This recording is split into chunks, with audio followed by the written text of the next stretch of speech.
Evening, everyone. Welcome to this week's session of the Global IPC webinar series, where we bring together the global IPC community to share experiences and lessons learned during the COVID-19 outbreak.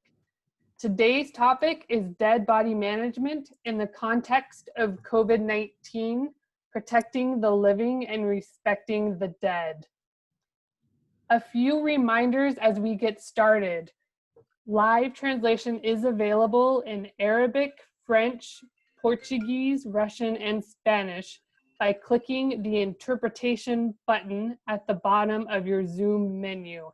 And as a reminder, the Arabic translation is available on the German audio channel line. If you have any questions about today's topic or any questions for the presenters, please use the Q&A function on Zoom, and we will have staff from our end moderating the questions today. If you have any questions about IT, connection, logistics, or CME credit, please use the chat function where our Project Echo colleagues are moderating those questions. This session is being recorded in all the languages, and your attendance is consent to be recorded. Most of the slides from today and the video recordings will be available on the Project Echo website for this webinar series, and also in the weekly email announcement that you receive every Sunday. Lastly, continuing medical education credits are available for this session through the University of New Mexico, and the link to the CME will be available in the chat at the end of the session, and we will remind you again at the end. So with that, I will stop sharing my screen, and I should also, I do this every week, remind you that I am Katie Wilson, an epidemiologist with the International Infection Control Program at the U.S. Centers for Disease Control and Prevention, and I'm helping to coordinate this global webinar series. We are in our 6th week. And I'm going to hand over the microphone to Dr. Elizabeth Bancroft, also from the International Infection Control Program, who will give an introduction to today's topic, and we'll take it from there. Over to you, Elizabeth.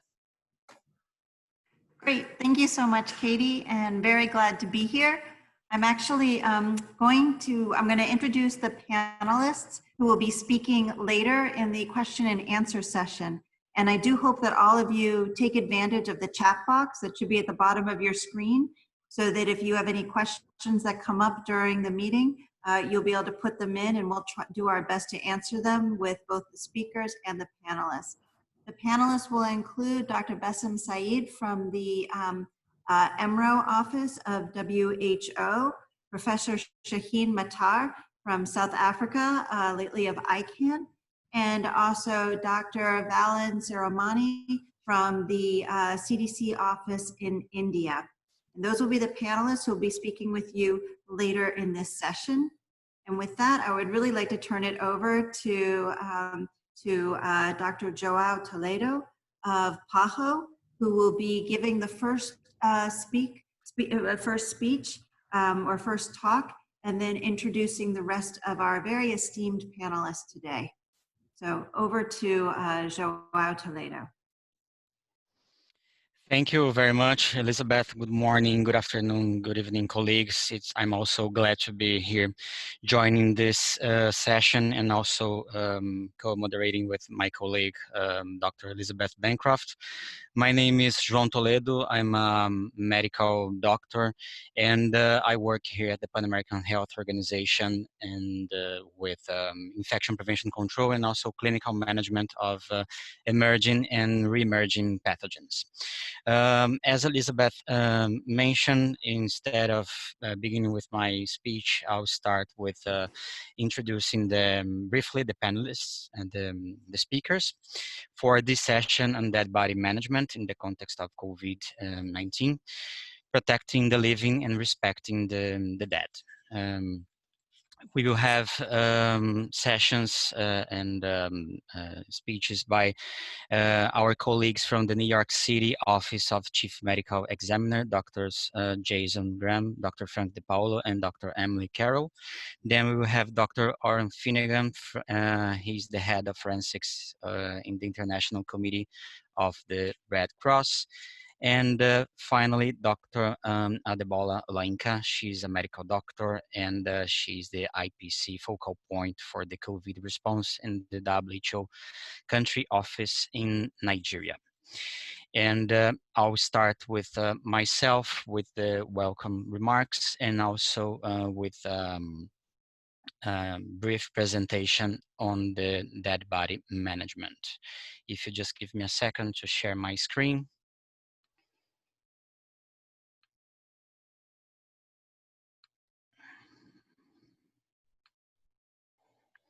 I think you can all see my screen now. So, and also to remind you that you can take profit of the chat for questions and answers. So we will address these questions in the second half of this session. So when we were discussing the concept of this webinar, we were thinking on how to best address the issue of dead body management due to its sensitiveness and also a lot of burden that this issue has risen to healthcare system. No, so the idea here would be to discuss with you how to better protect the living and at the same time respecting the dead. For CME purposes, I declare that I have no conflict of interest. And the objectives of this session is to present available guidance on dead body management in the context of COVID-19, and also to discuss with you the concept of standard precautions on dead body management in this COVID-19 context. So again, when we were discussing the idea for this webinar, Elizabeth and myself were jotting down a couple of ideas, and we were discussing that the situation of dead bodies and deceased in the COVID-19 response could be slightly compared with little earthquakes on a daily basis, no, because healthcare systems were overwhelmed with dead bodies and all of the IPC implications related to the COVID-19. So in this sense, that's why we are putting here the COVID-19 19 related deaths and the concept of mass casualties, no, because this would be an unprecedented situation, and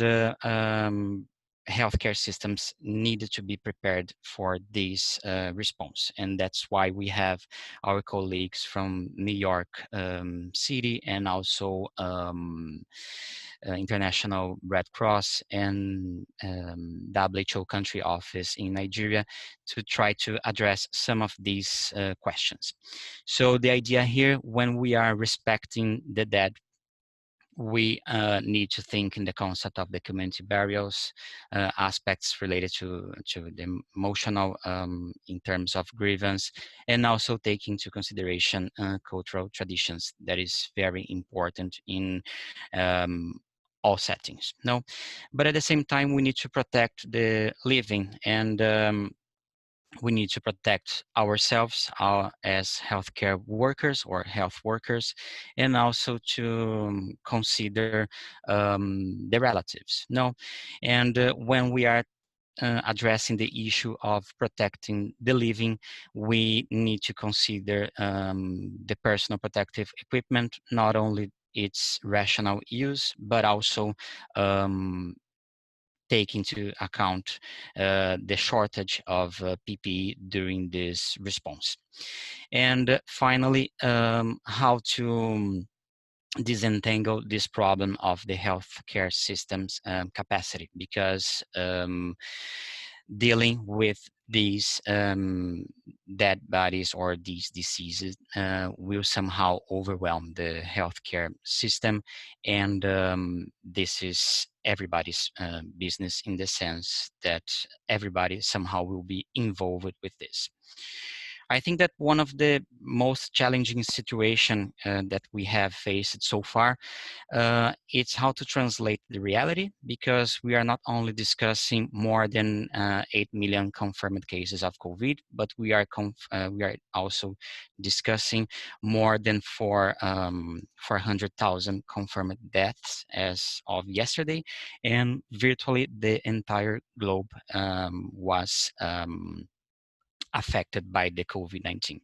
So these are some images that I took from Google yesterday, and I think all of you are aware of these images, these community burials, healthcare workers facing the management of dead bodies. And the challenge here is to translate this cumbersome situation into guidance. No, these are some of the guidance that we've been discussing and also considering for the response on that body management. We have all of these guidances will be made available by the end of the presentations on the resources slide. We have the CDC guidance on postmortem specimens collection. We have the WHO IPC guidance for the safe management of dead body in the context of COVID-19. We also have the ECDC guidance related to safe handling of bodies of deceased persons. And finally, we have the PAHO guidance on dead body management. And I'll briefly discuss this guidance with you. I need to make clarification here that by the time this guideline was issued in the beginning of April, the available information we had in terms of the dynamics of COVID-19, in terms of viral shedding and also persistence of the virus on surfaces was little compared to what we know so far. So as of today, we know that the SARS coronavirus 2 has been detected in respiratory samples, feces, and also blood specimens. And we know that the virus can persist on surfaces during for a few days. No, and these two concepts and these two scientific evidence have implications in terms of the use of personal protective equipment in the management of dead body. No, so considering this, PAHO alongside with WHO and the group of experts that is working on this guidance, we worked on a table trying to put into words some procedures related to the management of dead body in terms of the use of personal protective equipment. No, so we have a couple of situations here that I won't enter into too much details when it comes to the management of that body, but I would like to highlight the necropsies or autopsies, and I bring it to you this commentary that was published a couple of weeks ago on the Italian group of pathologists, that they highlight that post-mortem examinations doesn't have a primary diagnostic role, which means that the COVID-19 diagnosis relies basically on clinical picture of the case, lab results, and also imaging methods. No, and we should based our findings, we should take into account autopsies on selected cases and mainly for research for a research agenda, because there was a lot of debate in terms of necropsis.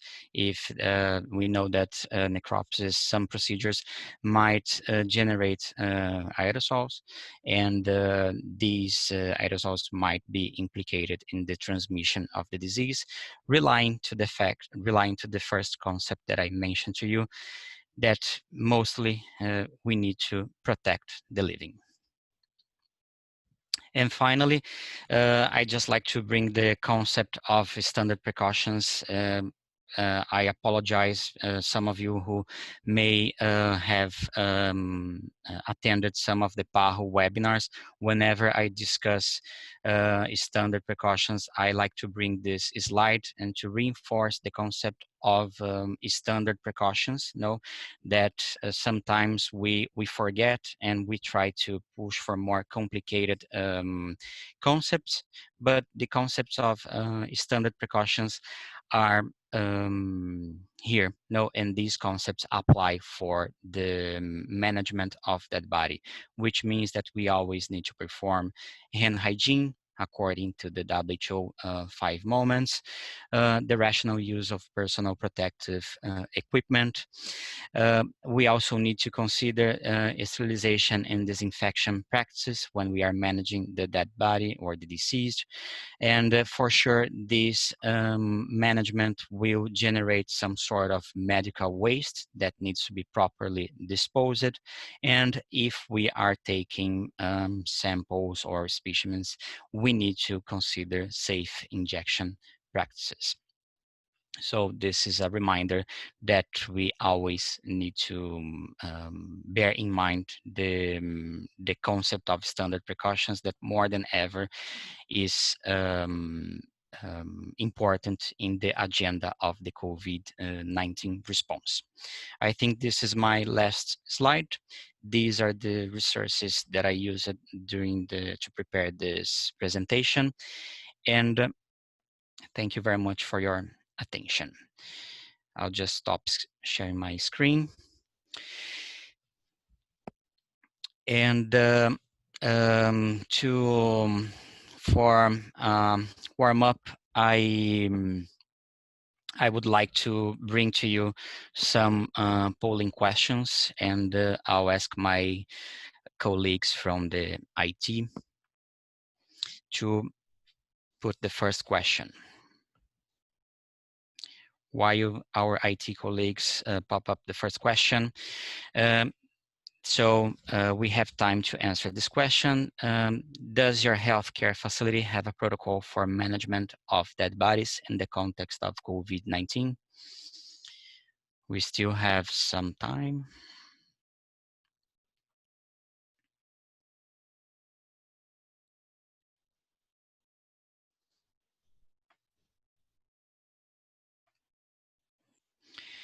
I'll just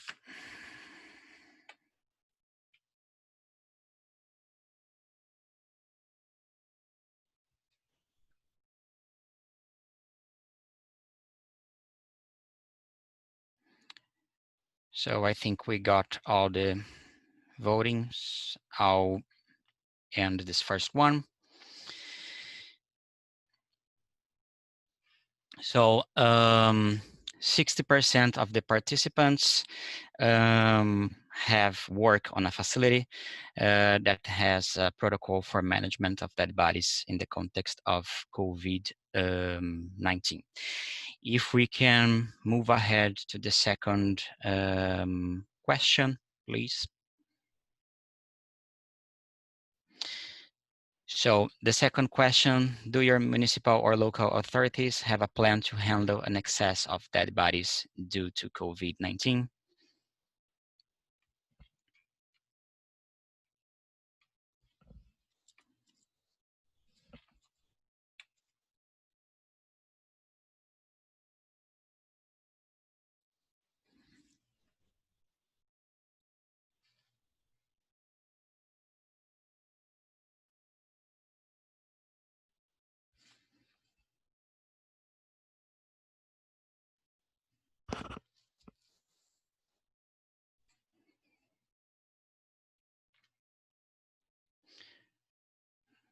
So this question here might be tricky, no? Because so far we have most of the participants who don't know if their municipal or local authority have a plan to handle an excess of dead body due to the COVID-19 response. And this is also important to take into account because managing the dead bodies will certainly um, uh, be more prone if we have a preparedness plan set in place.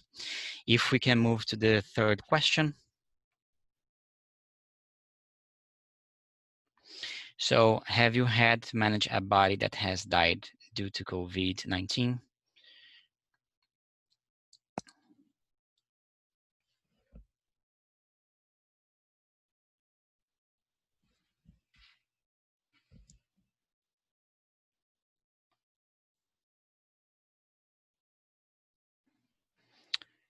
And I also take the opportunity to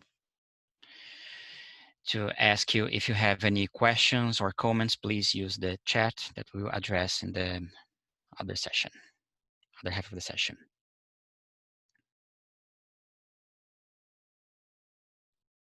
We'll still have a couple of seconds.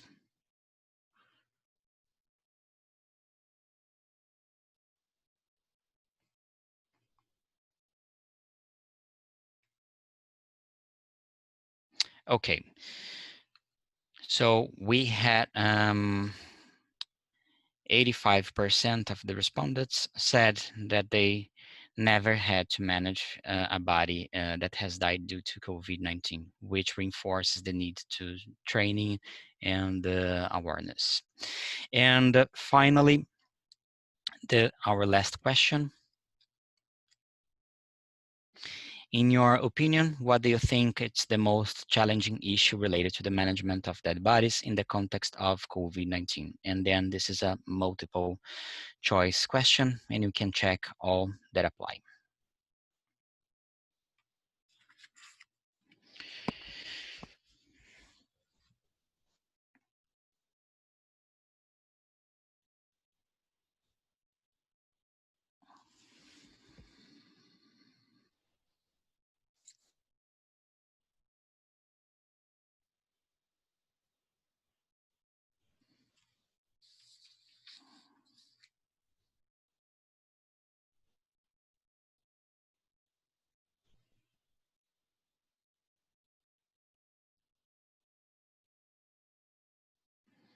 We still have 5 seconds until I finish the poll. So, as myself was expecting, or probably my colleagues too know, lack of guidance on safe management of dead bodies, lack of personal protective equipment, and uncertainties about modes of transmission of COVID. These are the most challenging issues related to the management of dead bodies. So with these polling questions, I think we can calibrate ourselves and also give the floor to our speakers to start discussing some in more depth the agenda of dead body management. And with this, I'd like to hand over to our colleagues from the New York City Office of Chief Medical Examiner. I'll give the floor to Dr. Emily Carroll. I think she's the presenter. Dr. Carroll, thank you very much for your participation. Also, Dr. Frank DePaulo and Dr. Jason Graham. I'll mute myself and you have the floor. Over. All right. Good morning, afternoon, evening to all of you. This is Frank DePaulo from the New York City Office of Chief Medical Examiner. I'm actually the Deputy Commissioner for Forensic Operations and the Disaster Response Coordinator responsible for the overall response to COVID-19. Joining me today is Dr. Jason Graham. Dr. Graham is our first Deputy Chief Medical Examiner. He's a forensic pathologist, also with the Office of Chief Medical Examiner. Dr. Graham, are you on? Yes, I'm here. Good day to you all. And also Emily Carroll, our emergency manager for the Office of Chief Medical Examiner, who will actually also be sharing the slide presentation today. So we can get started. First slide. So for disclosure, both of the presenters, Dr. Graham and myself, are employed by the City of New York, receive no financial benefit from this presentation or any of the recommendations within. The objectives of this presentation is to provide an overview of the New York City Office of Chief Medical Examiner. Briefly introduce the biological incident surge plan for management of in and out of hospital deaths. Provide an overview of our response and from our perspective, which I'll begin with today. And then we have 10 lessons learned from this response to COVID-19 here in New York City. First slide. All right, the New York City Office of Chief Medical Examiner is, and it's important, I think, that I give this perspective first, so that when we speak about our response, I think you can think of it in terms of not only was New York City continues to be the epicenter in the United States for this disease, with the most infections. We've had just about 40,000 total deaths since the first COVID death on March 11th, just over 100 days ago, with 22,000 of those deaths known to be COVID. Likely the additional 18,000 deaths, many of them probably in the 20 to 30%. Dr. Graham will talk a little bit about some of the testing we're doing, also being ultimately being undiagnosed COVID deaths, and a substantial number of those 18,000 deaths in indirect causal relationship to individuals not seeking medical care during this outbreak over this past 100 days. This was one of the most substantial responses the city has ever had to deal with. Also, given in the perspective that I'd like you to consider is that not only are we dealing with one of the largest and most difficult responses, but in a setting where the personnel responding from our office and our supporting entities had to deal with the fear of infection themselves, not only taking care of themselves, potentially getting ill, but their families. Operating in an environment where much of your response has to be done remotely due to the social distancing requirements, et cetera, made it a uniquely difficult and one of the most complex responses we've had to deal with. A little bit about our office. Our office is the largest in the United States. It has 35 medical examiners, forensic pathologists, and well over 800 employees. The jurisdiction's large. We cover 322 square miles, 8.6 million people. We have 3 major forensic pathology centers. We also operate the largest DNA lab in the United States, which deals not only with medical examiner, medical legal issues, but also all of the criminal DNA work that is done for the New York City Police Department and other law enforcement entities that operate in the city. And then most uniquely, and again, something that, I think gives perspective to this presentation, is that this is one of the only offices that has the unique responsibility to serve as the city's mortuary. It's our legal responsibility to provide surge capacity, storage of dead bodies for every healthcare facility, as well as every residential death in New York City. That is a unique responsibility that this office took on back in 2003, shortly after the 9/11 incident, and it really played a major role in our involvement and the complexity and the size of the response that the agency dealt with. Next slide.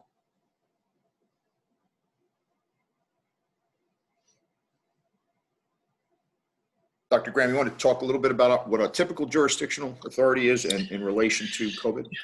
Yeah, sure. We our responsibility every day as medical examiners our responsibilities include investigating any sudden, unexpected, or violent death that occurs in one of the 5 boroughs of the city of New York, and these are cases involving criminal violence or suspicion of criminal activity, any sort of violent death, and and our primary goal, obviously, is to determine the cause and the manner of death, and to serve criminal justice and the public health system. With respect to COVID deaths, these are cases that are natural deaths. They are, the manner of death in these cases is natural. This is a complication of the deaths are complications of a viral infection. And with respect to the medical legal jurisdiction over these cases, we do not have jurisdiction over these cases because they're natural deaths. And so the reporting of these deaths to our office was not required. And in known deaths due directly to COVID, they did not fall under our jurisdiction, so we did not accept jurisdiction over them, given our medical legal responsibilities. So just to point out, it was primarily the result of our mortuary responsibilities that our office did in fact have to intake these cases and handle them. And I'm going to talk about the operational aspects as well as the medical aspects of this as we go forward. Before we move to the next slide, the person in this photo is Dr. Barbara Sampson. This is our boss. She's in charge of the New York City medical examiner. She is the chief medical examiner for the city of New York. Next slide. So, I talked a little bit about the fact that the infection was not only impacting the public, but also potentially our own operation. And the city had to direct agencies to basically identify their essential services and begin to move personnel out of the office as part of our continuity of operations plan in order to protect personnel from spreading infection. So our essential services are essentially first to carry out investigations, examinations of deaths falling within our OCNE's jurisdiction, as Dr. Grant pointed out, but also to manage the surge capacity, the fatality surge capacity for the entire city, both healthcare facilities as well as residential deaths. And then the other essential service that we're required and mandated to carry out as part of this COOP plan is the requirement under our citywide incident management system to manage any major fatality incident and be able to respond to those disasters. Next slide.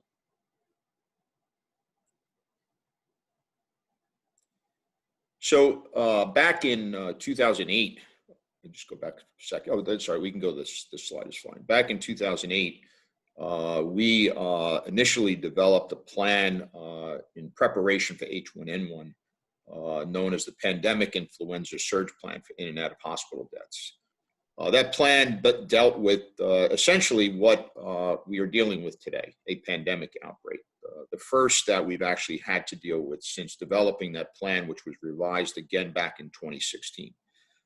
This plan not only dealt with our agency's processes to respond, but also trained funeral directors and hospital staff to participate in the management strategies that were developed. One of the primary strategies being our ability to expand hospital morgue capacity and, again, to intake those cases as needed into our operation in order to alleviate the hospitals from having a large number of decedents overwhelm the healthcare system, leaving them the ability to better manage care for the living. Next slide.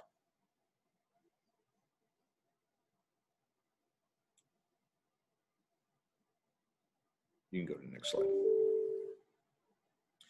So there are at least 5 major parts of the response that we'll talk about. The first is case intake and investigations. Next slide. So at the height of this incident, the call volume for our office reached almost 1,000 calls per day. Having 6 intake operators, we had to very rapidly expand the ability to do that. We did that through the use of technology. The non-healthcare facility deaths reported to OCME exceeded 700% normal volume. We had to cross-train personnel. As I said, we have over 800 personnel, many of them, probably half of them working in laboratory or administrative functions, to actually begin to triage and document death reports, something that they typically didn't handle. We did that through the development of investigative teams led by medical examiners and staffed mostly by laboratory personnel. We did just-in-time training in order to create a situation where they could very rapidly triage using a rapid triage process to determine whether or not we needed to take medical legal jurisdiction of a case or it just became a matter of handling the surge, potentially taking in the case as what's known as a claim and bringing it into one of our disaster morgues. Next slide.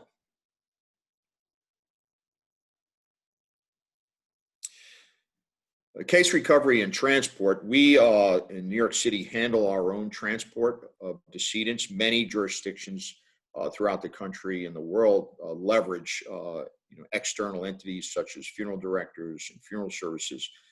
We actually have a fleet of transport vehicles. You see in the top photograph a picture of our what we call medical examiner transport team vehicle capable of transporting up to 8 decedents.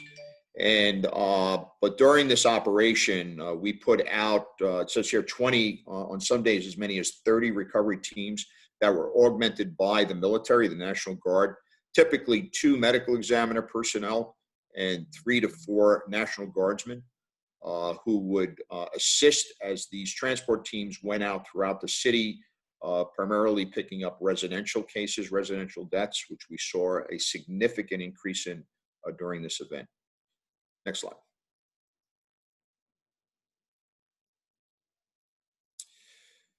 In order to facilitate hospital expansion of their morgue capacity, we have 53 healthcare facilities in New York City, major hospital systems, as well as hundreds of nursing facilities throughout the city.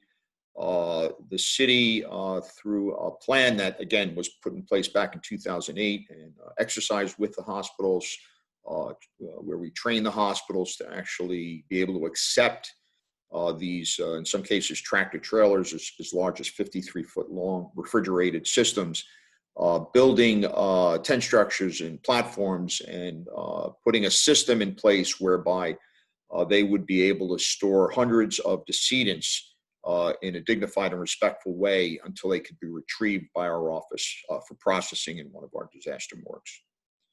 We call these extensions of the hospital morgue systems, which at the height of this incident, we deployed 130 53-foot tractor trailers known as body collection points.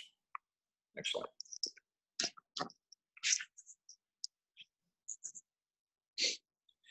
We'll talk a little bit about our disaster portable morgue operations. We ultimately established 4 disaster portable morgues and then a long-term storage facility.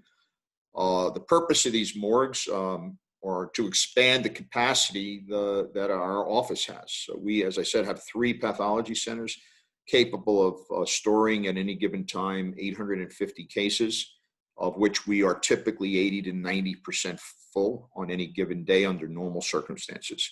So we had to rapidly prepare. Initial plans were to prepare for first 10,000. That was later increased to 30,000. And then ultimately, the planning assumption was for the potential to have 50,000 fatalities in the first wave. We ultimately reached 40,000 fatalities, as I pointed out, 22,000 COVID-19 deaths, and the remaining of the 40,000 what are known as non-COVID deaths, but really are indirectly in many cases related to this disaster. Next slide. I think the next slide shows us just briefly photographs of some of the morgues. This is the first disaster portable morgue. This system, let's talk a little bit about our office's capabilities. You know, the New York City office has unfortunately had to deal with many major tragedies over the years. Going back, I'll just go back to the year 2001 with the 2,753 people killed in the World Trade Center event. This site is actually the original site that the Memorial Park operation and the 19 trailers were placed to deal with the 9/11 event. We then dealt shortly after that with the Flight 587 crash, which killed 260 people on the aircraft, 5 on the ground. And then shortly after that, deaths resulting from the anthrax attacks. Just after that, the office was really not only was forced to become expert in mass disaster, but was forced to develop capabilities really never seen in a medical examiner operation, including the training of our staff to operate as hazmat technicians. This morgue that you see here was developed in 2005. It has the ability to operate in a hazardous environment. It's our primary disaster portable morgue system. And even to allow us to conduct autopsies under negative pressure if necessary. In fact, this morgue partially was stood up for the Ebola incident. We have a medical examiner special operations response team that operates in this morgue that can operate under hazardous materials levels. This includes forensic pathologists, anthropologists, medical legal death investigators, mortuary personnel, laboratory personnel, and other support personnel who can operate in any level of protection necessary given the potential exposure. Next slide. Dr. De Paolo, Yep. 2 more minutes, please. Sure. Thank you. We'll go quickly. This is DPMU 2 in Queens. This is just an extension of our Queens Pathology Center on the right. Next slide. DPMU 3 is an extension that we built onto our Pathology Center, which you see on the right in Brooklyn, and the largest of which contains 3 buildings, many of them larger than a football field. The one on the bottom left is the long-term storage facility. The one on the top right is a logistics facility, and then the DPMU 4, the disaster portable 4 on the left, where you see the trailers that are being brought in from hospitals. Next slide. This is an interior view of the build-outs of these morgues and the way we handled bodies in and out of the trailers. Next slide.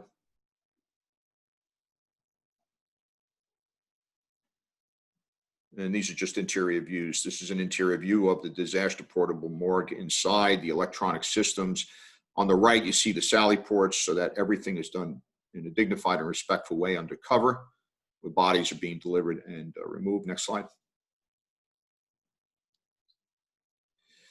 And Dr. Graham, just if you want to finish up, and we'll sure. We can answer questions. Just to say that all that you just were taken through was our mass fatality response in dealing with the volume of deaths in New York City that were occurring both in hospitals and in the field.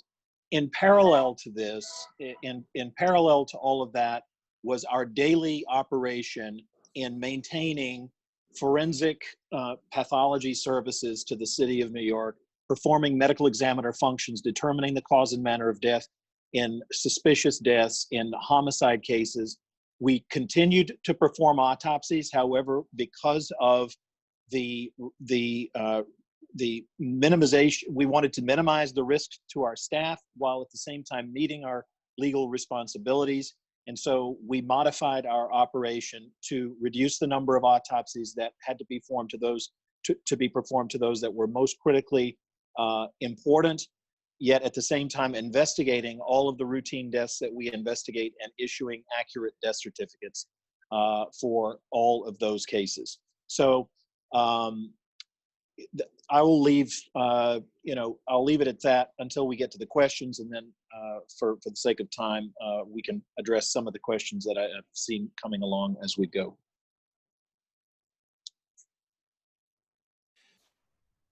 And the lessons learned will be posted, and we're open for questions. So we can go ahead if our time is up. So thank you very much, Dr. Graham, Dr. De Paolo, and Dr. Carroll. I would like to have you on the session to take some questions on the second half of this webinar. Thank you very much. Now I'd like to give the floor to Dr. Oren Finnegan. He's the head of forensics of the International Committee of the Red Cross. Dr. Finnegan, you have the floor, and we can see your presentation. Excellent. Thank you very much. It's great to have an opportunity to speak with you all today. I think what I'd like to really focus my attention on, firstly, I'd just like to say that in terms of disclosures, I have no financial relationships or commercial entities in relation to this presentation today.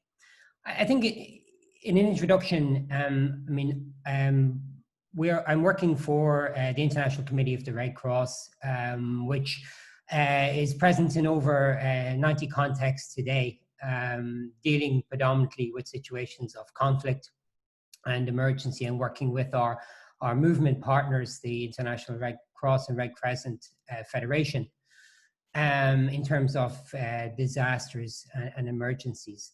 We have over 90 forensic staff present around the world today, and therefore, I think when we look at the COVID-19 pandemic, it's one that has certainly presented us, not just us, but other agencies working in this environment with a great degree of challenges. We spend the majority of our efforts based on working to support authorities and institutions in the development of their capacity in response to the management of the dead. So this was certainly a challenge that I think we all faced. I think in terms of the presentation, there's a couple of key things I would like to try and focus in on.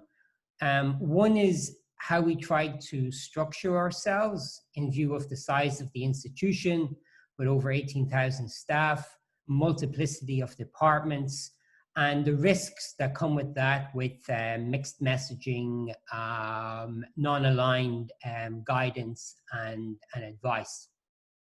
And some of the external challenges we came across as well. But an important point, and one I will focus on, and I know it has been touched on a bit already, is getting the right messaging for the right people. It was interesting to see in the poll where we talk about the amount of guidance available, but yet today 35% of people said they had a plan in place. And I think that focus on preparedness planning is a key message that we've tried to pass, and not just us, but others.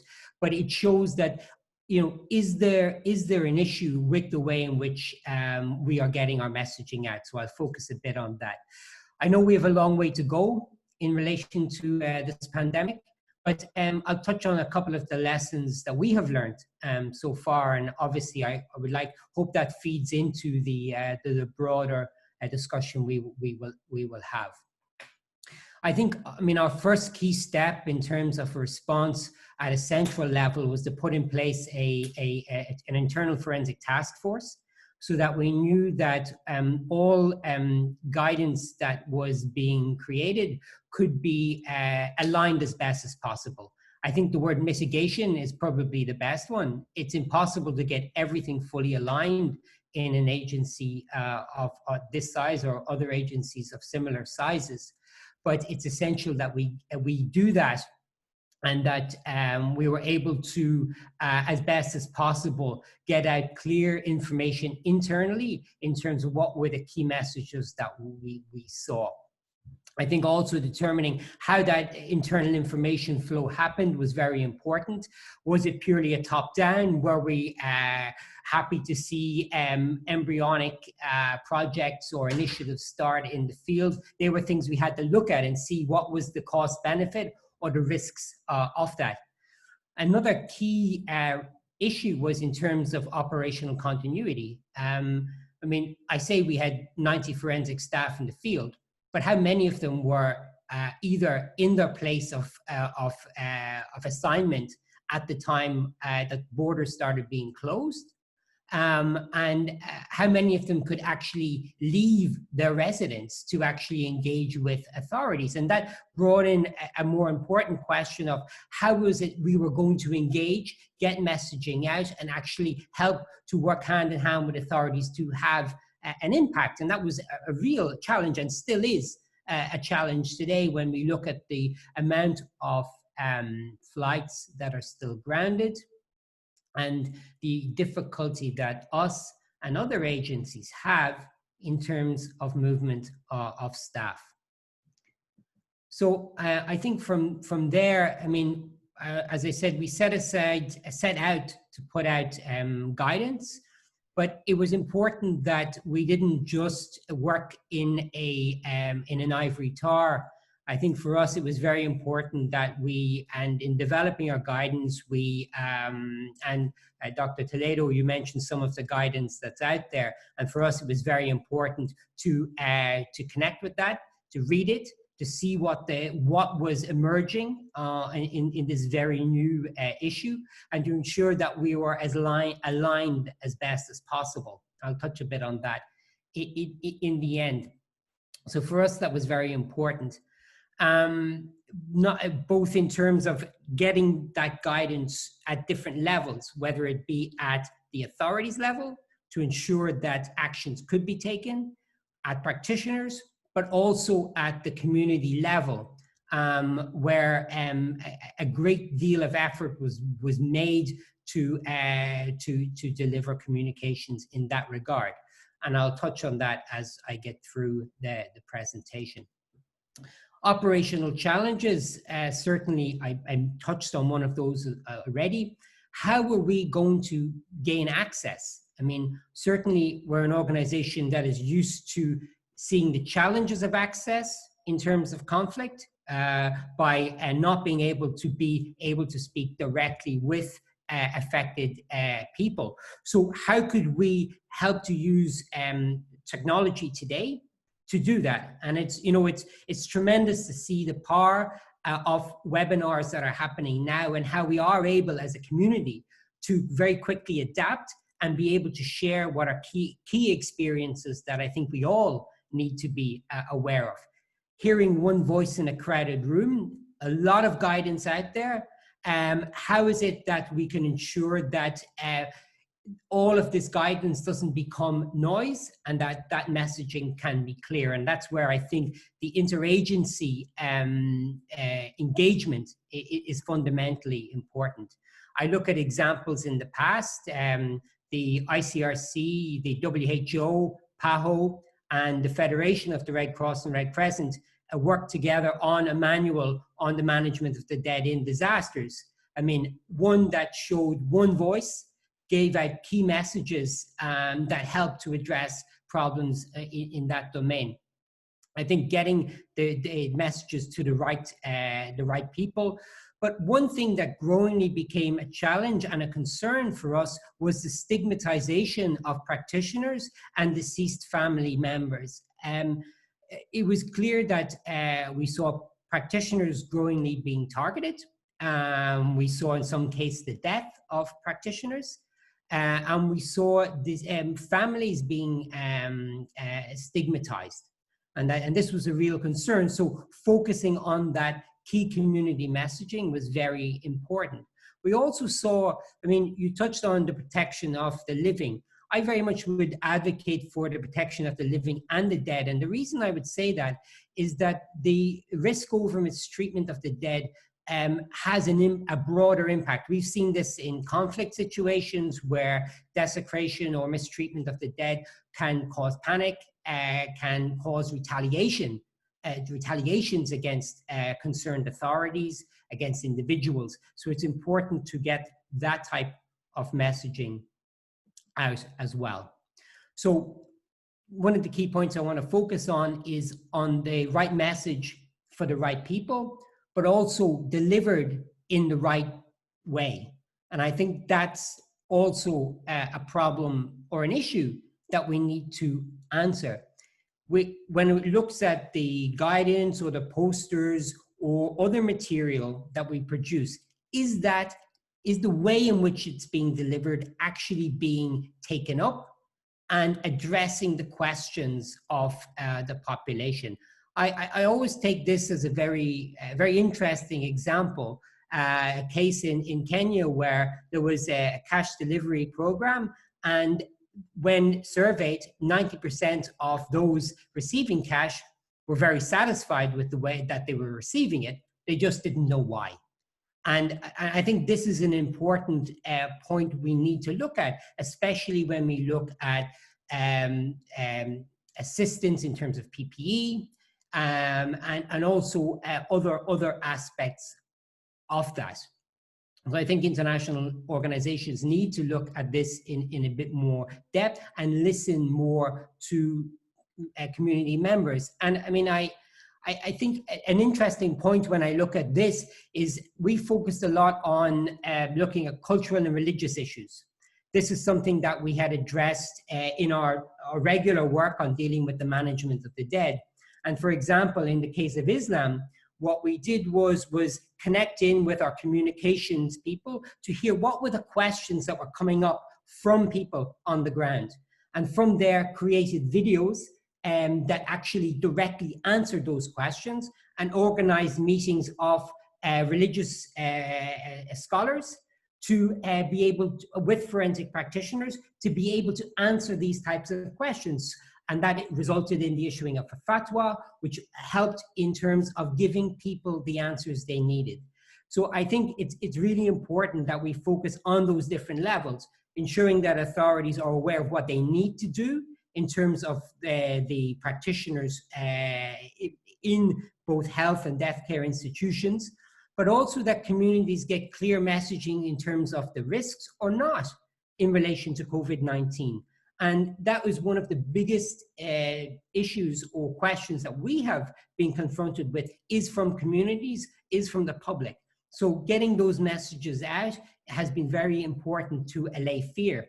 And I mean, you mentioned at the start about little earthquakes, and it's very true insofar that many of the things that we see are very much aligned with that, in terms of you see the same issues over fear, panic, and that as a result can lead to the dead being mishandled, can lead to a rushed burial of bodies, poor documentation, and the misidentification in some cases of the dead.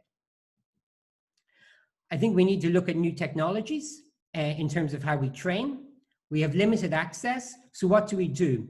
I think it's important that we look at methods like virtual reality training, which is something that we have invested time in, video training as well, knowing that we have limited access. What are the platforms that we can get this out on, knowing that our movement is going to be immensely restricted?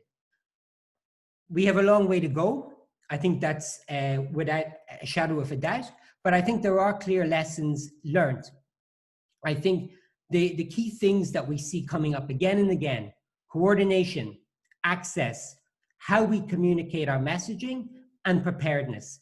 And it is that preparedness that I think is at the very heart of what we need to focus our time and our effort on, and ensure that the way in which our messaging gets out is coherent, and that we recognize that globally there is a great inequality in terms of the distribution of forensic knowledge and resources and the impact that that has. I think I'd like to finish with the analogy of Bob Dylan. In Fact of the Week, that he will be releasing a new album in the coming couple of days, that Dylan took an immense step forward when he recognized the move from acoustic to electric guitar back in the mid-60s. A great decision in my view, but it showed the courage required. And I think as a community, we need to recognize that we will need to adapt greatly to the current environment if we are going to succeed. And I think I've gone a bit over my time, and my apologies for that, but thank you very much. And I think, as we say, there is always hope no matter what the situation is we are in. Thank you.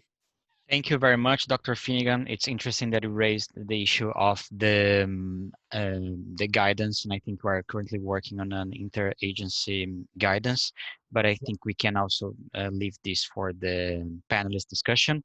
And I would like to introduce our final speaker, Dr. Adebola Lainka. She's a medical doctor and in charge of the IPC COVID-19 response in the WHO country office in Nigeria. Dr. Lainka, you have the floor. Thank you.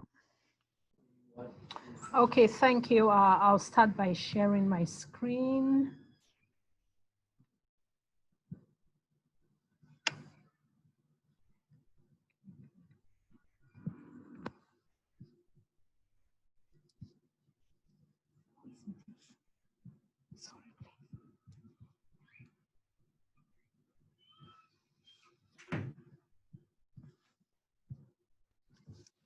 So I think for sharing the screen with Zoom, it's quite different from the other applications. If you could just open your PowerPoint presentation on your desktop. No, Oh. I actually know how to share it. I think I just lost your presentation. But I got it back. Don't worry. Okay, that's fine. No worries. Yeah. Now we can see your presentation. Okay, so let me put it. Okay, thank you. So I'll be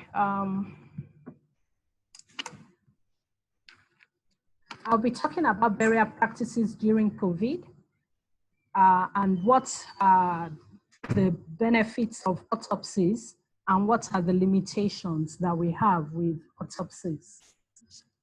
I have no conflict of interest to declare in relation to this presentation. And this will be my session objectives. I would want us to understand some of the complexities that are associated with implementation of public health guidance vis-a-vis religious and cultural practices. And then we'll discuss ways of balancing infection prevention and control needs with relation to traditional or cultural or religious practices by using community engagement. Then we'll identify what limitations have been to the performance of autopsies during the COVID era. I'll use Nigeria as an example of what could be happening in other low, middle income countries. And then we would appreciate the potential and scientific and academic benefits of the conduct of autopsies with a new disease. So this is just to give a background information, which is present in a lot of the guidances available, that human remains pose a substantial risk to health in a few special cases. And we have examples of tuberculosis, blood-borne viruses, and gastrointestinal infections as examples of those cases in which human remains could pose a substantial risk. But coming home to COVID and using the example of the pandemic influenza, it's been said that the lungs and secretions from the respiratory system of patients who die of these diseases can be infectious if they are handled improperly, e.g. during the performance of an autopsy. And most of the guidelines I checked still state that there is little evidence of infectious bodies of persons who died of COVID-19. So looking at the situation in Nigeria, we have two situations which exist for the management of the deceased body of either a suspected or a confirmed case of COVID-19. So the first situation is for patients who died in a treatment center or in other healthcare setting. And then the second is for people who died at home or in other locations outside the healthcare setting, but who are known to either have COVID-19 or strongly suspected to have the infection. Now, to give us a context of Nigeria, Nigeria is composed of 36 states with a federal capital territory, and each of these states are autonomous. So they have their own government and they make their own decisions on what happens within their states. For the population of Nigeria, we have about 50% Muslims. We have a little less than 50% Christians and 2% of other religions. So in Nigeria, in the past few weeks, a few states, especially the northern states, reported unusual high number of deaths in some states and in some communities. To also let you know that in Nigeria, we do not use funeral homes. It's not a usual practice for the management of the dead in the setting. So we have this as one of the grave sites in the recent month from one of the northern states of the country. I just picked it from the internet. It's from one of the dailies and it's publicly available. And the caption was on mysterious deaths in Kano, Bauchi, and Jigawa states.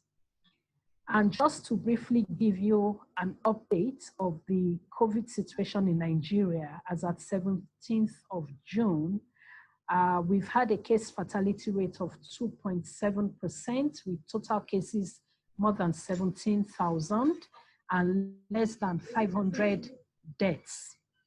And 3 states are epicenters that account for 60% of all cases in country. Now, the age-specific case fatality rate for those aged 61 to 70 years is the highest in country, and it's as high as 19%. So these are some IPC guidelines that are available that deal with handling of dead bodies due to COVID-19. We have from the ECDC, from PAHO, and then I added the Nigerian national guidelines. Now, one thing about these guidelines is that they emphasize cultural and religious considerations. They talk about the need for use of PPE. They all state that there's no evidence of persons having become infected from exposure to bodies of persons who died from COVID-19. But one thing that's important is that each situation has to be managed on a case-by-case basis. Most of the guidelines are a bit generic and are not particularly related to specific cultural or religious contexts. And it's important that the rights of the family be balanced with the need to investigate the cause of death and the risk of exposure to infection. Now, when you talk about handling the dead for Muslims, I'm not a Muslim, but I've had to speak with a number of Muslims over this just to understand the context from which they come from. And I've also searched some literature. So the fundamental belief of Muslims is that whether dead or alive, the human body as created by God in the perfect shape must be given dignity and respect.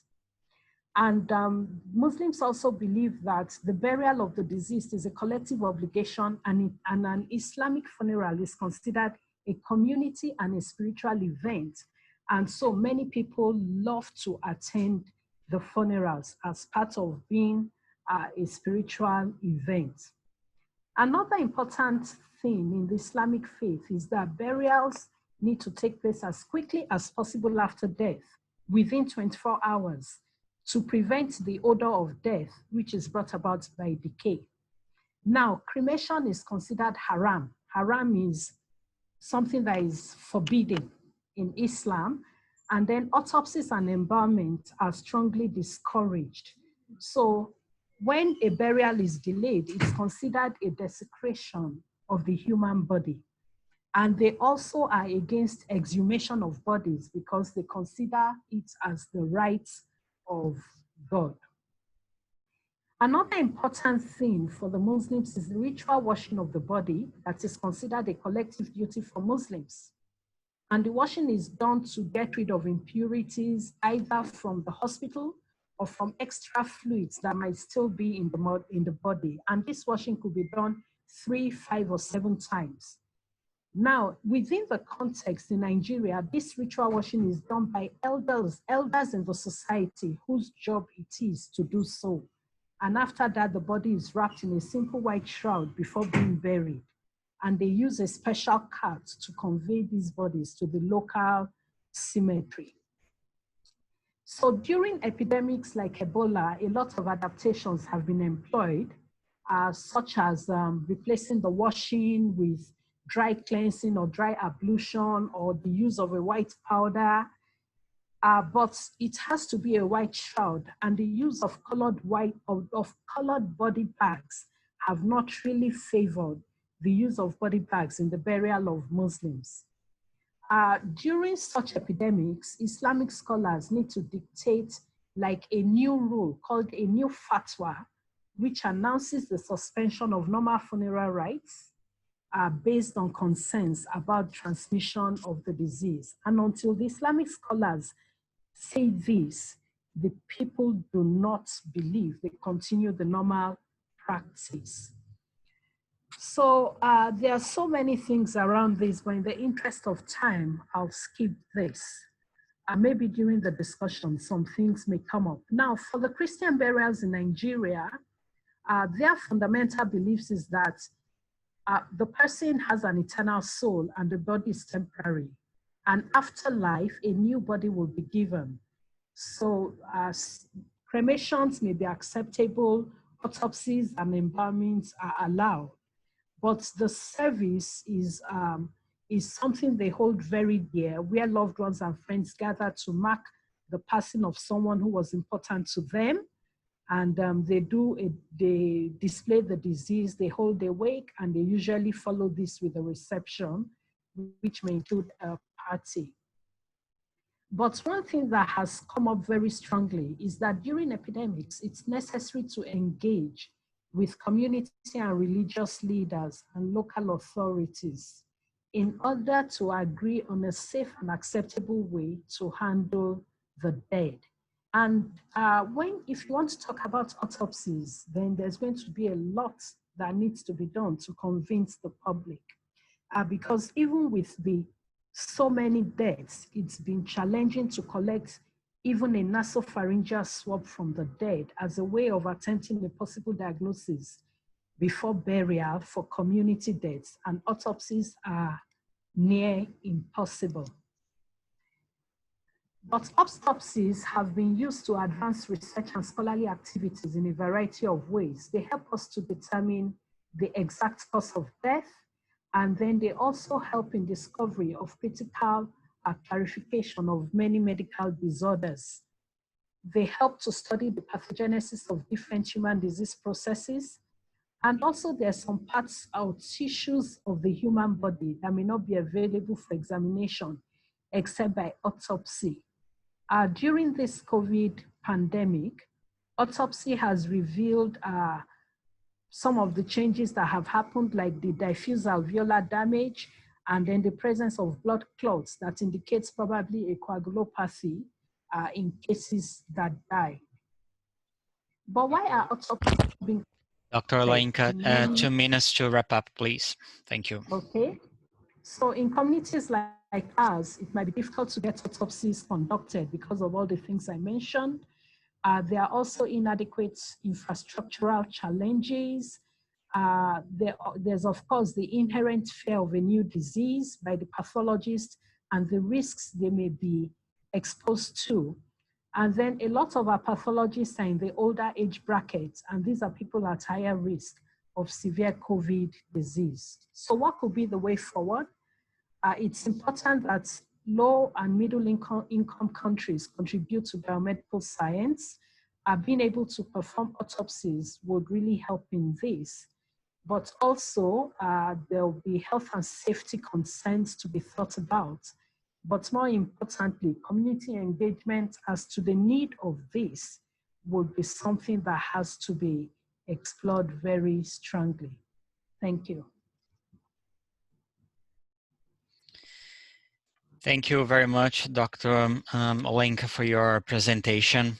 And I'll hand over to my colleague, Dr. Elizabeth Bancroft, who will address some of the questions and hand over to our panelists. Thank you very much. Thank you so much to all of the speakers so far and their challenging and interesting talks.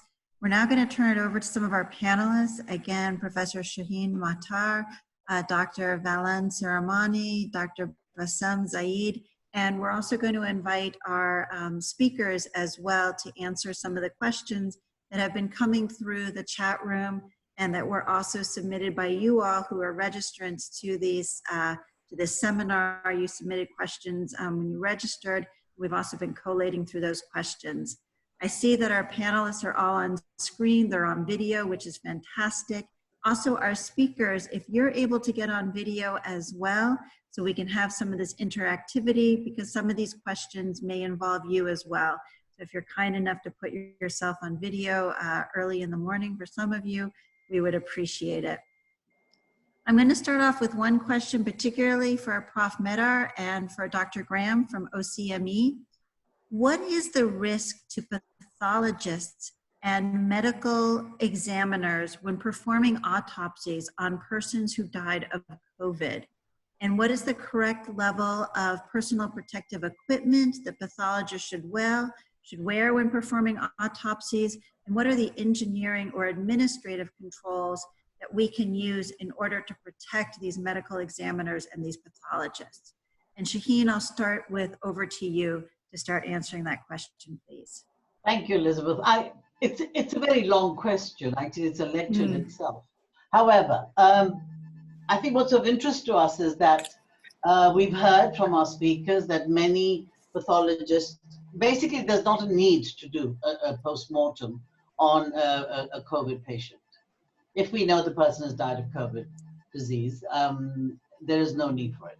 However, there are situations where pathologists might be required to do on a person under investigation, or in a situation where they are not sure about the person's COVID status or SARS-CoV-2 status.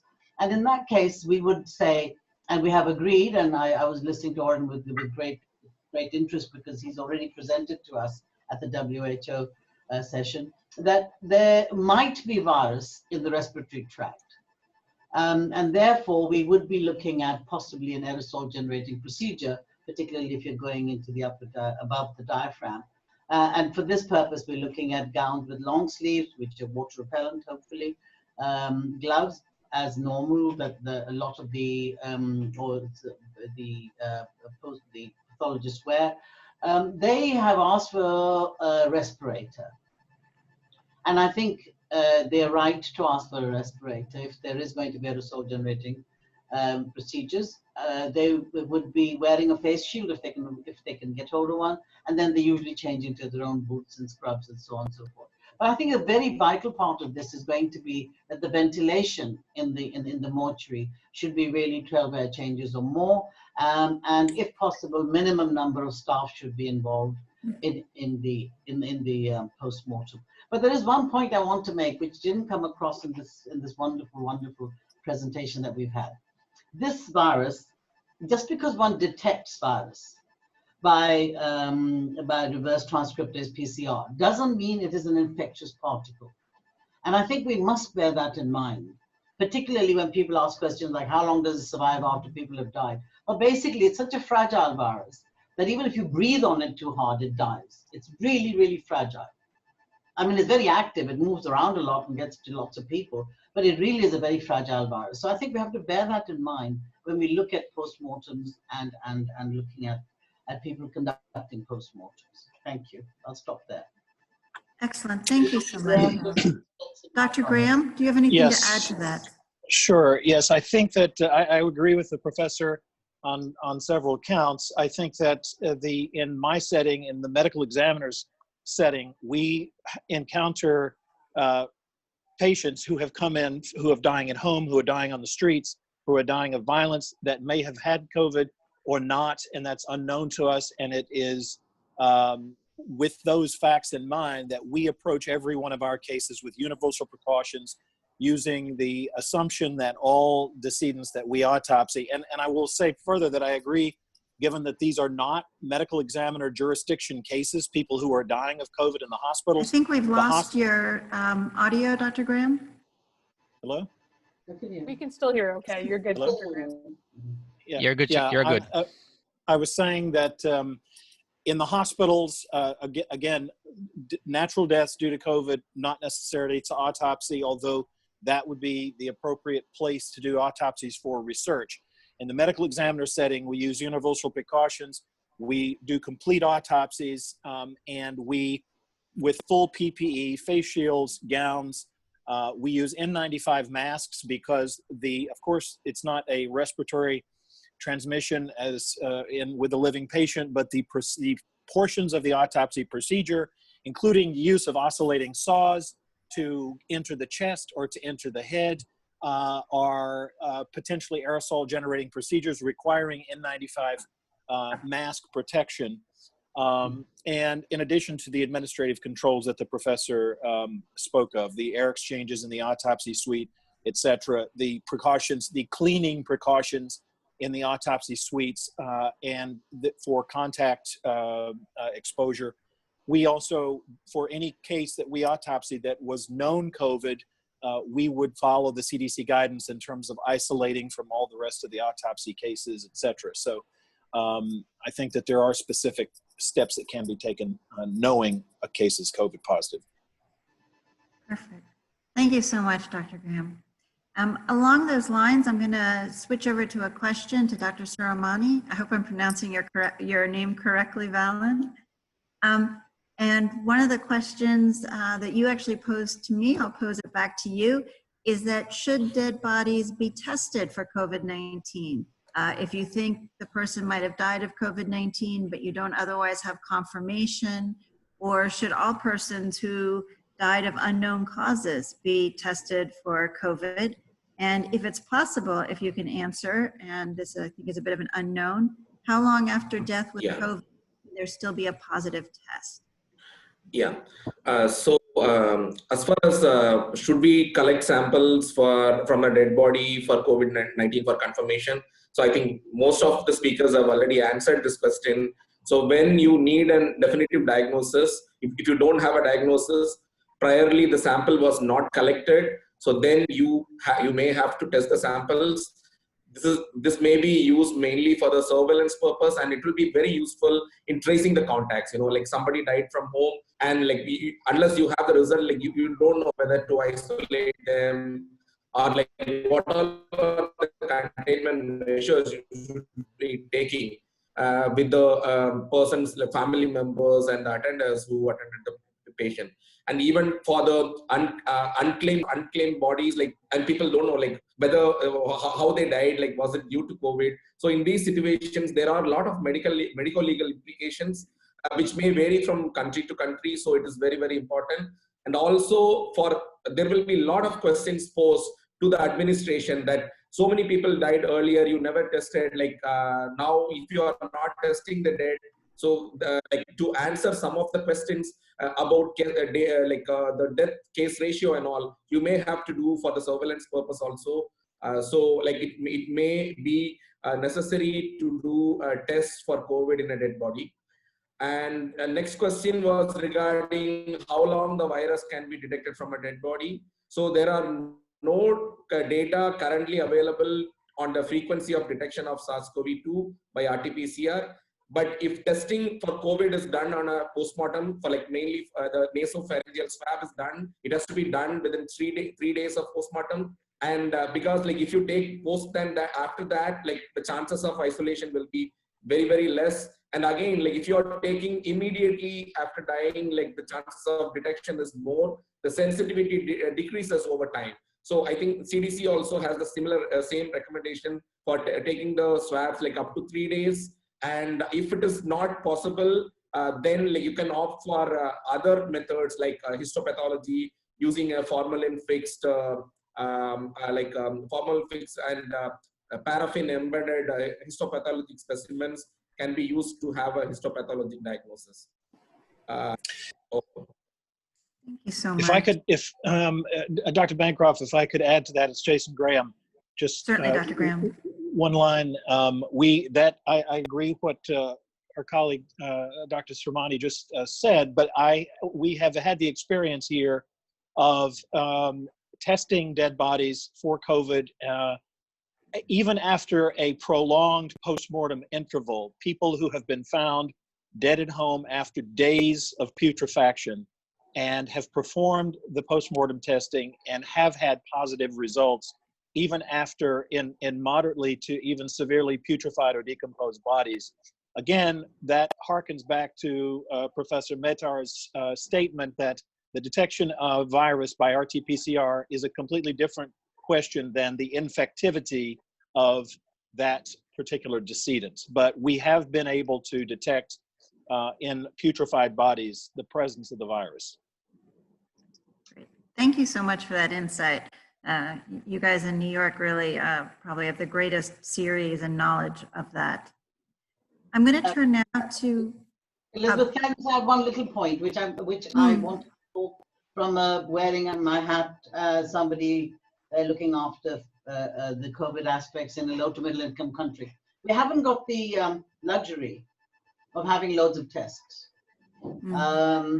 We have to preserve our tests for the living and for diagnosing and for making sure that healthcare workers are tested and people that we think are infected are tested.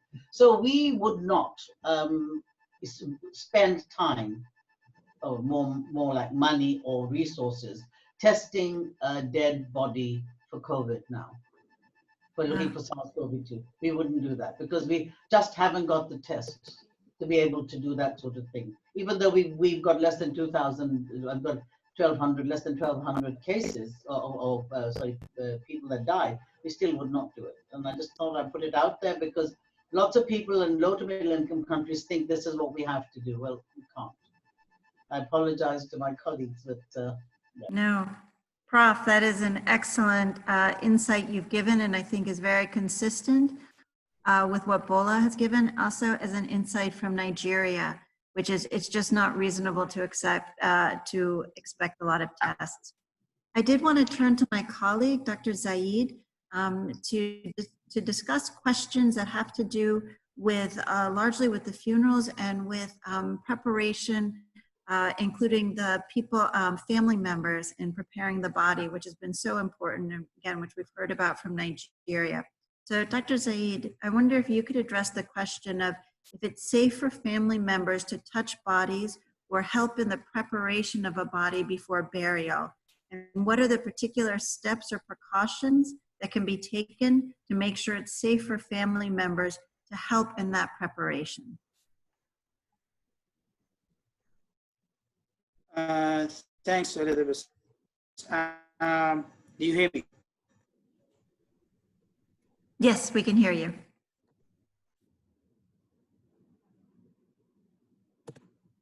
Yeah.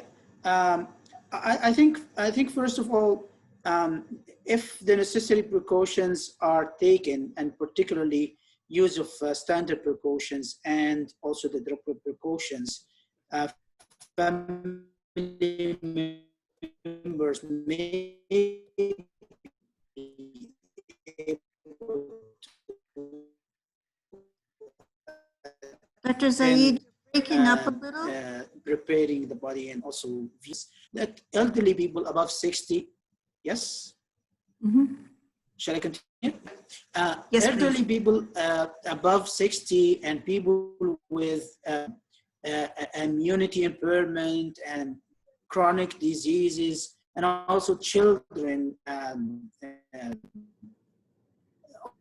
Also, they should not be allowed to attend the preparing of the body and also viewing the body. Anyone who would like to do so would have to apply strict standard precautions and also droplet precautions. We don't recommend family members to touch or to kiss the diseased body of COVID-19 bodies. But if they wanted to be part of the preparation, they have also to be instructed on the personal protective equipment use, on hand hygiene, and of course to avoid or to follow the physical distancing and not to gather too many people in very close space. In most of the situation, preparing the body, if we have been already talking about autopsy and whether autopsy is needed or not, but the regular, and this is also follow the cultural and the customs in according to the country and according to the religions and cultures. In most of the cases, body could be washed, but of course, whoever do that would need to, as Dr. Shaheen and other colleagues have highlighted, we need to wear appropriate personal protective equipments, impermeable gown, gloves, and of course, eye protection, either eye goggles or face shield, and of course, a mask. So family members, if they want it also to be part of that, they should also follow the standard precautions, and of course, to follow hand hygiene. So of people who are elderly with immune compromised disease and children should be advised not to attend the preparation of the disease body. Over to you. Great. Thank you so much, Dr. Zaid. And I think those recommendations that you make and that you reiterates very nicely some of the recommendations that have come from at least the documents that I'm familiar with, the WHO document on management of dead bodies and the PAHO document as well, in terms of, you know, who should be allowed to be part of the preparation and the ways they can protect themselves while still feeling connected to their loved one and taking part of their cultural and religious tradition. We have so many great questions and so many great panelists, but I see our time is up. Katie, I'm wondering if there's time for one more question or if we need to wrap things up now. Can you let us know? Yes, we can go for another couple minutes. That's fine, Elizabeth. Super. So again, this is where I want to get back to Prof. Madar. This is a question that comes up so very often, which is, should persons with COVID have special burials like those with Ebola? And do you have to disinfect bodies with chlorine? And do you need to wear big white Tyvek suits when you're going to these funerals? And Prof, if you could give us a few moments of your time to address those questions, we'd be most appreciative. Well, I could actually address it in one word. The answer is no. COVID and Ebola are not the same. They don't cause the same issues around the spread from a dead body. When the patient dies, usually the virus is also doesn't survive very well outside. And to get dressed up with the greatest respect, with so much clothing and suits and full PPE and so on and so forth, it's only reminiscent of what one saw in Sierra Leone when we were all there. There is more fear than knowledge, and I think that's partly our own fault. I mean, the way we put that message across initially was because we were using systems and pictures from both sides that we confused Ebola with coronavirus. There is absolutely no relationship between the two. And therefore, there should be no reason to do anything apart from the bare minimum. If you're not doing a post-mortem, you do the bare minimum, you glove up, you wear gowns, you protect your mucous membranes, and off you go. Take off your gloves, wash your hands, and you're away. And I mean, when we have recommended burials in South Africa, and we now know that the burials amongst the African religions, as well as Christians and Muslims and Jews and everybody else, they all wash the body in some way or the other. It's not just the one lot. So they have to be shown a way that they find comfortable and also say goodbye to their loved ones. So there is no connection between the two. And I think basically the answer is no. You just have to look at what you've got and go with it. I don't know. I can see some people nodding their heads, but I think it's very important that we distinguish this. I think right from the time that people get infected to the time that they get better, which is 90% of them, to the 1% that die, we must get this message across. And this is what Oren was talking about. Get the message very clear out there. It's not about dying with your patients or dying with your loved ones. It's about being able to bury them respectfully, and you can do that without embarrassing yourself or the family. Thank you. Could I just add on to that just very quickly for 1 second? I mean, Please, Oren. I fully agree. I mean, we've seen a real concern over, imagery that's come out that has led to a lot of confusion. And certainly in many of the contexts in which we work, access to a lot of this equipment is just not possible. So I think we have to ensure that our messaging gets out. But the question that I think we really need to look at is that why isn't the messaging that's coming out getting to people? We see a lot of guidance coming out, but we see also that a lot of people still have the same questions. And I think we need to not just issue guidance, but look at the vehicle and the way in which it's transmitted. Is it connecting with people on the ground, and delivering these key messages? And I think if we don't address that, then we're doing ourselves a disservice by all of the great work taking place to issue recommendations or guidance for practitioners, but also at community levels where they see these pictures and they automatically assume that they need to have great degrees of equipment. I know our partners in the Federation of the Red Cross and Red Crescent have faced this challenge over confusion over the looking at safe and dignified burial as being exactly the same as the Ebola outbreak. That use of language has been a real challenge. So we really need to look at terminology as well. Thank you. Thank you for that. Dr. Olienka, do you have anything to add to that question? Yeah, I think also the idea of public health authorities having to come to bury the COVID-19, people who die from COVID-19, might not be sustainable in some communities.